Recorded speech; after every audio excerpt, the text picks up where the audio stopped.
ನಮಸ್ಕಾರ ಸ್ನೇಹಿತರೆ, ನಾಳೆ ಜುಲೈ 29 ಸೋಮವಾರ.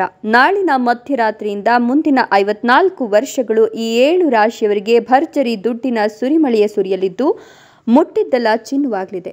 ಮಂಜುನಾಥ ಸ್ವಾಮಿಯ ಕೃಪಕಟಾಕ್ಷ ಈ ರಾಶಿಯವರಿಗೆ ಸಿಗ್ತಾ ಇರೋದ್ರಿಂದ ಅದೃಷ್ಟವಂತ ರಾಶಿಗಳು ಇವರಾಗಿದ್ದಾರೆ. ಹಾಗಾದ್ರೆ ಆ ಅದೃಷ್ಟವಂತ ರಾಶಿಗಳು ಯಾವುವು, ಏನೆಲ್ಲ ಲಾಭಗಳನ್ನು ಪಡೆದುಕೊಳ್ತಾರೆ ನೋಡೋಣ. ಅದಕ್ಕಿಂತ ಮೊದಲು ಧರ್ಮಸ್ಥಳ ಮಂಜುನಾಥ ಸ್ವಾಮಿಗೆ ಒಂದು ಲೈಕ್ ಕೊಟ್ಟು ತಪ್ಪದೆ ಪ್ರತಿದಿನ ಭವಿಷ್ಯ ತಿಳಿಯಲು ನಮ್ಮ ಚಾನೆಲ್ ಅನ್ನು ಸಬ್ಸ್ಕ್ರೈಬ್ ಮಾಡಿ. ಫಾಸ್ಟ್ ನೋಟಿಫಿಕೇಶನ್ಗೆ ಬೆಲ್ ಐಕಾನ್ ಮೇಲೆ ಕ್ಲಿಕ್ ಮಾಡಿ, ಆಲ್ ಅಂತ ಸೆಲೆಕ್ಟ್ ಮಾಡಿ.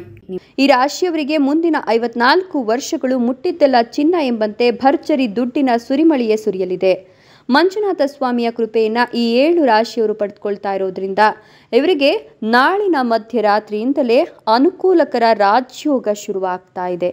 ಹೀಗಾಗಿ ಈ ರಾಶಿಯವರಿಗೆ ಅದೃಷ್ಟ ಹಿಮ್ಮಡಿಯಾಗಲಿದ್ದು ಯಾವುದೇ ರೀತಿಯ ಹೊಸ ಯೋಜನೆಗಳಿಗೆ ಕೈ ಹಾಕಿದ್ರೂ ಕೂಡ ಅದರಲ್ಲಿ ಸಾಕಷ್ಟು ಲಾಭವನ್ನು ಪಡೆದುಕೊಳ್ತಾರೆ. ವೃತ್ತಿ, ವ್ಯಾಪಾರ, ವ್ಯವಹಾರ ಕ್ಷೇತ್ರದಲ್ಲಿ ಅತ್ಯಧಿಕ ಲಾಭದ ಜೊತೆಗೆ ಸಮಾಜದಲ್ಲಿ ಉತ್ತಮ ಸ್ಥಾನಮಾನ, ಗೌರವ, ಪ್ರತಿಷ್ಠೆ ಇತ್ಯಾದಿಗಳನ್ನು ಇವರು ಪಡೆದುಕೊಂಡು ಶ್ರೀಮಂತರಾಗಿ ಇವರು ಜೀವನವನ್ನು ನಡೆಸ್ತಾರೆ. ಮಾಡ್ತಕ್ಕಂಥ ಎಲ್ಲ ಕೆಲಸ ಕಾರ್ಯಗಳಲ್ಲೂ ಕೂಡ ಕೈ ತುಂಬ ಹಣ ಸಂಪಾದನೆ ಆಗುತ್ತೆ. ಅದೃಷ್ಟ ಇವರ ಕೈ ಹಿಡಿಯುತ್ತೆ ಅಂತ ಹೇಳಲಾಗ್ತಾ ಇದ್ದು ಒಳ್ಳೆಯ ದಿನಗಳು ಆರಂಭವಾಗ್ತಿದೆ. ಹೀಗಾಗಿ ಈ ರಾಶಿಗಳಿಗೆ ಇನ್ಮುಂದೆ ಸೋಲೆ ಇಲ್ಲ ಎಂಬಂತೆ ಎಲ್ಲ ಕ್ಷೇತ್ರದಲ್ಲೂ ಕೂಡ ಲಾಭ ಸಿಗುತ್ತೆ.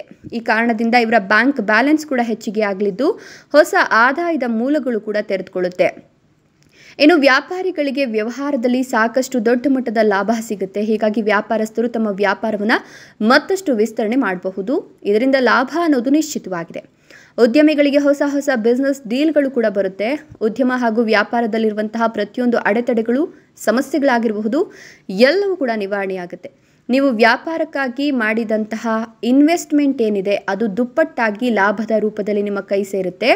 ನಿಮ್ಮಲ್ಲಿರ್ತಕ್ಕಂಥ ಹೆಚ್ಚಿನ ಆತ್ಮವಿಶ್ವಾಸದ ಕಾರಣದಿಂದಾಗಿ ಯಾವುದೇ ರೀತಿಯ ಸಮಸ್ಯೆಗಳಿದ್ರೂ, ಶತ್ರುಗಳು ಅಡ್ಡ ಬಂದರೂ ಕೂಡ ಅವರನ್ನು ನಿವಾರಿಸಿಕೊಂಡು ಹೋಗುವಂತಹ ಸಾಮರ್ಥ್ಯವನ್ನು ನೀವು ಬೆಳೆಸ್ಕೊಂಡಿದ್ದೀರಾ. ಹೀಗಾಗಿ ನಿಮಗೆ ಹಣವನ್ನು ಗ್ಯಾಬ್ಲಿಂಗ್ ಮಾಡಲು, ಜೊತೆಗೆ ಮಾರ್ಕೆಟಲ್ಲಿ ಶೇರ್ ಮಾಡೋದ್ರ ಜೊತೆಗೆ ಸಂಪಾದನೆಯನ್ನು ಹೆಚ್ಚಿಗೆ ಮಾಡಿಕೊಳ್ಳೋದ್ರ ಸಾಕಷ್ಟು ಅನುಭವ ಇದೆ. ಹಾಗಾಗಿ ಅದೃಷ್ಟ ನಿಮಗೆ ಸಹಾಯವನ್ನು ಮಾಡುತ್ತೆ ಅಂತ ಹೇಳಬಹುದು. ನಿಮಗೆ ಈ ಸಮಯದಲ್ಲಿ ಮುಟ್ಟಿದ್ದೆಲ್ಲ ಚಿನ್ನ ಆಗುತ್ತೆ ಅಂತಲೇ ಹೇಳಬಹುದು. ಇನ್ನು ಉದ್ಯೋಗದಲ್ಲಿ ಸಂಬಳ ಹೆಚ್ಚಿಗೆ ಆಗುತ್ತೆ. ಹೊಸ ಜವಾಬ್ದಾರಿಗಳನ್ನು ನೀವು ಪಡೆದುಕೊಳ್ತೀರಾ.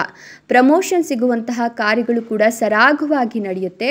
ಇನ್ನು ನೀವೇನಾದರೂ ಸರ್ಕಾರಿ ಕೆಲಸಕ್ಕಾಗಿ ಪರೀಕ್ಷೆಯನ್ನು ಬರೆದಿದ್ರೆ ಅಥವಾ ಪರೀಕ್ಷೆ ಬರೆಯಲು ಸಿದ್ಧರಾಗಿದ್ದರೆ ಖಂಡಿತವಾಗಿಯೂ ಕೂಡ ಮುಂದಿನ ದಿನಗಳಲ್ಲಿ ಗುಡ್ ನ್ಯೂಸನ್ನು ಪಡೆದುಕೊಳ್ತೀರಾ. ನಿಮ್ಮ ಶ್ರಮಕ್ಕೆ ತಕ್ಕ ಪ್ರತಿಫಲ ಅನ್ನೋದು ನಿಮಗೆ ಸಿಗುತ್ತೆ. ಇಷ್ಟೆಲ್ಲ ಲಾಭ ಮತ್ತು ಅದೃಷ್ಟವನ್ನು ಧರ್ಮಸ್ಥಳ ಶ್ರೀ ಕ್ಷೇತ್ರ ಮಂಜುನಾಥ ಸ್ವಾಮಿಯ ಕೃಪಕಟಾಕ್ಷದಿಂದ ಪಡೆದಿರತಕ್ಕಂಥ ಅದೃಷ್ಟವಂತ 7 ರಾಶಿಗಳು ಯಾವುವು ಅಂದರೆ ವೃಶ್ಚಿಕ ರಾಶಿ, ಕಟಕ ರಾಶಿ, ಮೀನ ರಾಶಿ, ಕುಂಭ ರಾಶಿ, ಮಿಥುನ ರಾಶಿ, ಕೊನೆಯದಾಗಿ ಮೇಷ ರಾಶಿ ಹಾಗೂ ತುಲಾ ರಾಶಿ. ಇವುಗಳಲ್ಲಿ ನಿಮ್ಮ ರಾಶಿ ಇದ್ದರೂ ಇಲ್ಲದಿದ್ದರೂ ಓಂ ನಮೋ ಮಂಜುನಾಥಾಯ ನಮಃ ಅಂತ ಕಮೆಂಟ್ ಮಾಡಿ. ಧನ್ಯವಾದಗಳು.